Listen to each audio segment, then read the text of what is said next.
అందరికీ నమస్కారం. Welcome to iDream media. యాక్చువల్గా మనతో ఉన్న పర్సన్ ఏంటంటే ఆవిడ చాలా డౌన్ టు ఎర్త్. ఆవిడ సీరియల్లో చూస్తే ఏమనుకుంటామంటే తిట్టుకుంటాం ఆవిడ కనబడితే కొడదామన్న రేంజ్లో ఉంటాం. కానీ బయట చూస్తే ఆవిడ చాలా కూల్గా టోటల్ డిఫరెంట్గా ఉంటారనమాట. సో మనతో ఉన్నారు పవిత్ర గారు. ఒకసారి ఆవిడతో మాట్లాడి ఆవిడ లైఫ్లో చాలా అప్ అండ్ డౌన్స్ ఉన్నాయి. ఒకసారి అవన్నీ డిస్కస్ చేద్దాం ఆవిడతోటి. హాయ్ మేడం, నమస్తే అండి. నమస్తే. ఎట్లా ఉన్నారు మేడం? Always super. ఓకే, ఇప్పుడు త్రినయని సీరియల్లో మీ క్యారెక్టర్ చూస్తేనేమో బాగా వైలెంట్గా ఉంటుంది అందులో. అవును. బయట చూస్తేనేమో మీరు చాలా టోటల్ డిఫరెన్స్. ఎట్లా డిఫరెంట్? త్రినేనిలో ఉన్నది తిలోత్తమ, బయట ఉన్నది పవిత్ర. కానీ ఎక్కువ అందరూ తిలోత్తమ అనే పిలుస్తారు. సో ఎక్కడికి వెళ్ళినా, ఈవెన్ కర్ణాటక వెళ్ళినా కూడా, ఇప్పుడు కన్నడలో నేను అన్ని సీరియల్స్ చేసిన తిలోత్తమ అనే గుర్తుపెడుతున్నారు. సో అదొక హ్యాపీ ఫీల్ అది. సో మీ లైఫ్లో చూసుకుంటే మేడం, మీరు చాలా స్ట్రగుల్ అయ్యి వచ్చారు చాలా. ఐ మీన్ మీరు హౌస్ కీపింగ్ దగ్గర నుంచి సో అట్లా సేల్స్ అవన్నీ చూసుకుంటూ ఇప్పుడు ఈ స్టేజ్కి వచ్చారు. సార్ అవన్నీ చూస్తుంటే ఏమనిపిస్తుంది ఒకసారి బ్యాక్ మొత్తం? నాకేం అది చాలా పెద్దగా కనిపించట్లేదు. ఎందుకంటే మన ఇండస్ట్రీలో నాకన్నా ఎక్కువ కష్టపడిన వాళ్ళు చాలామంది ఉన్నారు. సో ఇంకా కష్టపడుతూనే ఉన్నారు కూడా. సో అవన్నీ చూస్తుంటే నాదేం పెద్దగా అనిపించట్లేదు. అండ్ వన్ మోర్ థింగ్, నేను కొంచెం చాలా పాజిటివ్గా ఆలోచిస్తా. అంటే ఏది ఎలా వచ్చినా, ఏ ప్రాబ్లం ఎలా వచ్చినా దాన్ని కొంచెం ఆలోచించి అది ఎలా సాల్వ్ చేయాలో అలా ఆ రూట్లో వెళ్తాను. కాబట్టి నాకేం అంత పెద్దగా ఏమనిపించదు. ఈరోజు 1,00,000 ఉన్నా, రేపు ₹1 లేకపోయినా కూడా నేనేం కుగ్గను. ఓకే ఫైన్, ఈరోజు లేదు, రేపు వస్తుందిలే, అలా ఉంటా. సో అందుకే మేబీ ఇలా ఉన్నాను అనుకుంటా. ఇంట్లో ఫుల్ సపోర్టా మేడం? సపోర్ట్ అంటే ఇప్పుడు ఇంట్లో నేనే అన్ని డిసిషన్ నాదే కాబట్టి సో ఎవరు ఏమీ ఇది లేదు.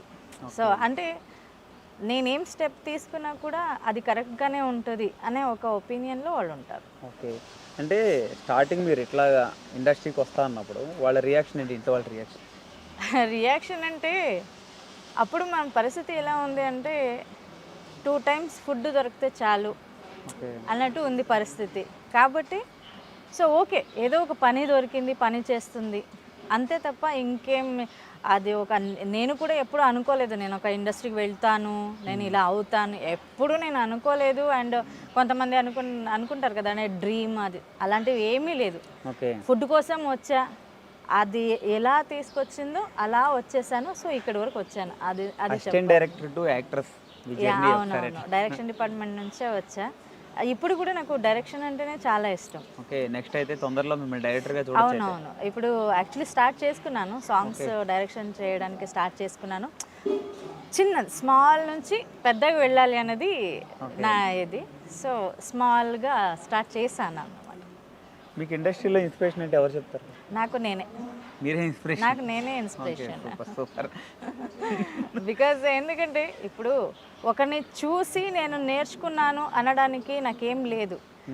నా లైఫ్లో వస్తున్న నా నేను ఎక్కడికి వెళ్ళినా అక్కడ పరిచయం అయ్యే ఆ జనాలు, వాళ్ళ వల్ల నాకు వచ్చే ఎక్స్పీరియన్స్ ఇవి చూసి నేను నేర్చుకుంటున్నాను. అండ్ ఒక ఈవెన్ ఇండస్ట్రీలో కూడా అది ఒక ఎక్స్పీరియన్స్గా తీసుకుంటున్నాను తప్ప నేను ఒకరిని చూసి నేను నేర్చుకుంటున్నాను అనేది ఏమీ లేదు. ఇప్పుడు యాక్టింగ్ కూడా నేను డే 1 నేను ఫస్ట్ సీరియల్ నేను ఏం చేశానో దాంట్లో నాకు యాక్టింగే రాదు, అస్సలు రాదు. డైరెక్టర్ తిట్టారు, నేను తిట్టించుకున్నాను. సో అలా లేదు నేను చెయ్యాలి, నాకు నేనే ఏ క్లాస్కి వెళ్ళలేదు ఏం లేదు, నాకు నేనే మిర్రర్ ముందే నిలబడి యాక్టింగ్ నేర్చుకున్నాను. సో ఇలా నాకు నేనే అని చెప్పుకుంటాను. ఇప్పుడు మీరేమో షూట్కి ఇక్కడికి వచ్చి ఉంటున్నారు, పిల్లలిద్దరు ఇప్పుడు పెద్దవాళ్ళు అయ్యారు, వాళ్ళని వాళ్ళు చూసుకుంటారు. ఇప్పటి వరకు అమ్మ నాన్న చూసుకున్నారు, వాళ్ళ సపోర్ట్ ఉంది నాకు. సో ఇప్పుడు వాళ్ళని వాళ్ళే చూసుకుంటున్నారు. కాబట్టి నాకేం ఇప్పుడు వాళ్ళు చిన్నప్పటి నుంచి నాకేం అంత భారంగా ఫీల్ అవ్వలేదు. ఎందుకంటే నా అమ్మ నాన్న ఉన్నారు, వాళ్ళు చూసుకున్నారు. ఓకే, సో ఇప్పుడు అంటే పిల్లలకి మీరు పడిన కష్టం అది తెలుసు కాబట్టి పిల్లలకి నేనంటే ఏంటి అండ్ లైఫ్ అంటే ఏంటి అనేది నన్ను చూసి పిల్లలు నేర్చుకున్నారు. లైఫ్లో ఎలా ఉండాలి, ఎవరితో ఎలా ఉండాలి అనేది పిల్లలు నన్ను చూసి నేర్చుకున్నారు. ఇప్పుడు అంటే మీ మదర్ గారు అమ్మ అంటే అందరికీ ఒక ఇన్స్పిరేషన్, ఒక ఎమోషన్. అవునవును. సో మీ అమ్మగారి నుంచి మీరు ఏం నేర్చుకున్నారు పిల్లలకి? అమ్మ నాకు ధైర్యం ఇచ్చారు. అమ్మ అంటేనే నాకు ధైర్యం. ఓకే. ఎందుకంటే నేను బిఫోర్ ఒక ఇంటర్వ్యూలో చెప్పాను, నేను యాక్చువల్లీ సూసైడ్ అటెంప్ట్ కూడా నేను చేసుకున్నాను, నేను లైఫ్లో నేను ఫేస్ చేయలేను అని. అప్పుడు నాకు ధైర్యం చెప్పిందే మా అమ్మ. ఎందుకు సూసైడ్ అటెంప్ట్? అంటే సమ్ టైమ్ ఏమైపోతుంది అంటే సమాజంలో ఒక ఆడపిల్ల ఒంటరిగా బ్రతకాలి అనుకుంటే మనం ఏం తప్పు చేయలేనా కూడా కొంతమంది ఏమంటారు, తప్పు చేశారు ఏదో అలా ఇలా మాట్లాడతారు కదా. సో అలాంటివి ఫస్ట్ టైం విన్నప్పుడు అప్పుడు అలా అనిపించింది నాకు. అరే తర్వాత అనుకున్నా, అది నా లైఫ్, ఇది నేను బ్రతుకుతున్నా, నేను కష్టపడుతున్నా, నేను అన్నం తింటున్నా, వాళ్ళెవరో అంటే నేనెందుకు భయపడాలి, నా మీద నాకు నమ్మకం ఉండాలి తప్ప ఎవరికో ఎందుకు వాళ్ళ నమ్మకం నాకెందుకు అవసరం కదా. ఇప్పుడు ఇన్ని చెప్తున్నవారు మీరు ఎందుకు అటెంప్ట్ చేశారు? అంటే అదే అలా అన్నారు కాబట్టి అది వినలేక సూసైడ్ అటెంప్ట్ నేను చేసుకున్నాను. ఓకే. సూసైడ్ అటెంప్ట్ చేసుకున్నాను ఎందుకంటే ఆ ధైర్యం అప్పుడు లేదు నాకు. ఓకే. అప్పుడు అమ్మ నాకు ధైర్యం చెప్పింది. ఓకే. అమ్మ ఒక ధైర్యం, అమ్మ ఒక ధైర్యం. పిల్లలకి మీరు ఏం చెప్తారు? నా పిల్లలక ఒక అమ్మగా ఒక పిల్లలకి మీరు ఏం చెప్తారు? మంచిగా ఉండాలి. ఎవరైనా కష్టం అని మీ దగ్గరికి వస్తే మీ చేతిలో ఎంత అవుతుందో అంత హెల్ప్ చేయండి, అది డబల్ మీకు రిటర్న్ వచ్చేస్తుంది, తిరిగి వస్తుంది. అది నేను పిల్లలకి నేర్పించింది అయితే ఇదే. వాళ్ళు ఫ్రీడంలో వాళ్ళు ఉంటారు, వాళ్ళు డిసిషన్ వాళ్ళే తీసుకుంటారు. అంటే ఆ డిసిషన్ కరెక్టా రాంగా అనేది నన్ను అడుగుతారు. అది కరెక్ట్ అంటే కరెక్ట్, రాంగ్ అంటే రాంగ్. సో పిల్లలకి ఫ్రీడమ్ ఇవ్వాలి, కానీ మొత్తం ఫ్రీడమ్ ఇవ్వడం కూడా తప్పే. కానీ ఎంతవరకు ఇవ్వాలో అంతవరకు ఇవ్వాలి. వాళ్ళని మీరు ఇలా ఉండాలి అని చెప్పడం వరకు అంతే. నేను అలా ఉంటానా లేదా అనేది వాళ్ళది. మీ లైఫ్ ఒకసారి వెనక్కి తిరిగి చూసుకుంటే మేడం, మీ లైఫ్లో మీకు ఏది ఈజీగా రాలేదు. అవును, అన్నీ మీరు కష్టపడే తెచ్చుకున్నారు అన్నీ. సో ఆ స్ట్రగుల్స్ అవి చూస్తుంటే చాలా ప్రౌడ్గా ఫీల్ అవుతాను నేను చాలా. ఎందుకంటే ఏ సపోర్ట్ లేకుండా నన్ను నేను నమ్ముకొని నేను ఇక్కడి వరకు నేను వచ్చాను అనేది నా అచీవ్మెంట్. ఓకే. అంటే ఒకానొక టైంలో తెలుగు నాకు మాట్లాడడం రాదు, తెలుగు అర్థం అవట్లేదు అని వెనక్కి వెళ్ళిపోయింది మీరు. ఇప్పుడు ఇంతమంది తెలుగు ప్రజలతో శభాష్ అనిపించుకుంటున్నారు మీరు మీ యాక్టింగ్తో. అది నిజంగా అదైతే నాకు ఆ రోజులు ఇప్పుడు గుర్తుకొచ్చిన నాకు నవ్వు వస్తుంది. ఇలాగే ఫస్ట్ సీరియల్ కూడా నేను అన్నపూర్ణ సీరియల్ నిన్న Pelladata, early morning 3 o'clock shooting జరుగుతుంది. నా వల్ల కాదు, నన్ను వదిలేయండు అని నేను. సో నిజంగా ఆ రోజుకి ఈ రోజుకి చాలా చాలా చేంజెస్ అయిపోయింది నాలో, చాలా చేంజెస్. ఇప్పుడు నేను తెలుగులోనే సాంగ్స్ చేస్తున్నా, తెలుగు మాట్లాడడం రాదని భయపడి తెలుగు రాస్తున్నా, తెలుగు చదువుతున్నా. అంటే అదొక ఛాలెంజ్గా నేను తీసుకున్నా. ఎందుకంటే ఆ రోజు ఒక 3-4 ఆర్టిస్టు నా ముందే మాట్లాడారు కాబట్టి, ఆ మాట నేను విన్నాను కాబట్టి, సో అప్పటి నుంచి నేను ఛాలెంజ్గా తీసుకున్నా. అది వితౌట్ ప్రాంప్టింగ్ కూడా నేను డైలాగ్స్ చెప్తాను. సూపర్. నేను చూసాను. నువ్వు ఒక సాంగ్ ఏమన్నా మా అభిమానుల గురించి, మీ అభిమానుల గురించి ఒక పాట ఏమన్నా పాడతారా? నేనా అభిమానులు అవుతారా ఏమని అనుకుంటే? లేదు పర్లేదు, పాడండి. అందరు మీలో ఉన్న ఈ టాలెంట్ కూడా జనాలకు తెలుస్తుంది. అయ్యో టాలెంట్ అని ఏం లేదు. అప్పుడు అంటే ఒక టైంలో నాకు తెలుగు రాదు అని భయపడింది మీరు, ఇప్పుడు పాటలు కూడా పాడి స్టేజ్కి వచ్చారు. ఇప్పుడు అవును, ఒక ప్రౌడ్ మూమెంట్ కదా. నాకు అంతఃపురం సాంగ్ చాలా ఇష్టం, సౌందర్య నా ఫేవరెట్. Okay, super. సో అసలేం గుర్తుకు రాదు నా కళ్ళల ముందు నువ్వు ఉన్నగా, అసలేం తోచదు నాకు ఓ నిమిషం కూడా నిన్ను చూడక, నీలో ఉందే నా ప్రాణం అది నీకు తెలుసునా, పున్నా నేను నీ కోసం. Thank you. సూపర్. అంటే మామూలుగా పాడడం వేరే, ఫీల్ అవుతూ పాడడం వేరే. ఆర్టిస్ట్ కాబట్టి ఆ ఫీల్డ్లో ఒకరు ఉంటారు కాబట్టి. ఓకే. మీ లైఫ్లో ఒక మర్చిపోలేని బ్యాడ్ మూమెంట్ అంటే ఏం చెప్తారు? చాలా ఉన్నాయి అలాంటి మర్చిపోలేని. అంటే ఇప్పుడు కూడా ఆ గుర్తొస్తుంటే కొంచెం ఉలిక్కి పడతాం. సంథింగ్ మర్చిపోలేని బ్యాడ్ ఇన్సిడెంట్ ఉంది.